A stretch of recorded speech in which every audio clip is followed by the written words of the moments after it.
വൈബ്സിന്റെ പുതുപുത്തൻ എപ്പിസോഡിലേക്ക് എല്ലാവർക്കും സ്വാഗതം. ഇന്ന് നമ്മൾ എത്തിയിരിക്കുന്നത് ആക്റ്റീവ 5Gയുടെ ഓയിൽ എങ്ങനെ നമുക്ക് വീട്ടിൽ ചേഞ്ച് ചെയ്യാം. അതിനായി നമ്മൾ ഇന്ന് വാങ്ങിച്ചിരിക്കുന്നത് ആമറോണ്ട് എഞ്ചിൻ ഓയിലാണ്. അടുത്ത കാലങ്ങളിൽ വിപണി കീഴടക്കിയ ആമറോണ്ട് ഈ ഓയിലിന് വരുന്ന വില 250 രൂപ മാത്രമാണ് വില വരുന്നത്. ഈ കാണുന്നതാണ് ഓയിൽ നെറ്റ്. ഓയിൽ ശേഖരിക്കുന്നതിന് വേണ്ടി ഒരു പാത്രം അടിയിൽ വെച്ചതിന് ശേഷം മാത്രമേ ഓയിൽ നെറ്റ് ലൂസാക്കാൻ പാടുള്ളൂ. ഓയിൽ പാത്രത്തിലേക്ക് വീഴുന്ന ഈ ഒരു സമയം നിങ്ങൾ ഞങ്ങളുടെ ചാനൽ സബ്സ്ക്രൈബ് ചെയ്യുക, ഷെയർ ചെയ്യുക, ലൈക്ക് ചെയ്യുക. കൂടാതെ നിങ്ങളുടെ അഭിപ്രായങ്ങൾ കമന്റുകളായി രേഖപ്പെടുത്തുക. എന്നാൽ മാത്രമേ നിങ്ങൾക്ക് പുതിയ വീഡിയോകളുമായി നിങ്ങളുടെ മുന്നിലെത്താൻ കഴിയുകയുള്ളൂ. മുഴുവൻ ഓയിലും പുറത്തുപോയി എന്ന് മനസ്സിലായാൽ വാൽവ് പഴയതുപോലെ ബോൾട്ടിട്ട് നന്നായി മുറുക്കി അടച്ചു വയ്ക്കാവുന്നതാണ്. അടുത്തതായി ഓയിൽ നിറയ്ക്കുന്നതിന് വേണ്ടി ലിപ്സ്റ്റിക്കിന്റെ ഭാഗം തുറന്ന് എടുക്കുക. സ്റ്റിക്കിന്റെ അഗ്രഭാഗം തുടച്ച് വൃത്തിയാക്കുവാൻ മറക്കരുത്.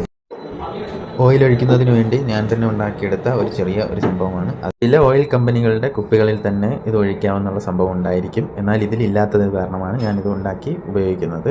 ഇതൊന്നും കിട്ടിയില്ലെങ്കിൽ നമുക്ക് ചെറിയ ഒരു മിനറൽ വാട്ടറിൻ്റെ ബോട്ടിൽ കട്ട് ചെയ്ത് അതിലേക്ക് വെച്ച് ഒഴിക്കാവുന്നതാണ്. അതിൽ വരുന്നത് 800 ml ഓയിലാണ്. ഇത് നമുക്ക് മെല്ലെ ഇതിലേക്ക് ഒഴിക്കാം. ഒഴിക്കുന്നതനുസരിച്ച് അല്ലെങ്കിൽ പുറത്തേക്ക് പോകുന്നുണ്ടോ എന്നു കൂടി ശ്രദ്ധിക്കണം. മുഴുവൻ ഓയിലും 800 ml ഒഴിച്ചു കഴിഞ്ഞാൽ ഡിപ്സ്റ്റിക്ക് ഉപയോഗിച്ച് അകത്ത് ഓയിലിൻ്റെ അളവ് കൃത്യമായി അളന്നതിന് ശേഷം പൂർണ്ണമായി അടച്ചു വെച്ച് നന്നായി മുറുക്കി വെക്കേണ്ടതാണ്. ഇത്രയൊക്കെ തന്നെ ഇന്നത്തെ നമ്മുടെ വീഡിയോ ഉള്ളൂ. അടുത്ത വീഡിയോയിൽ കാണും വരെ ബൈ.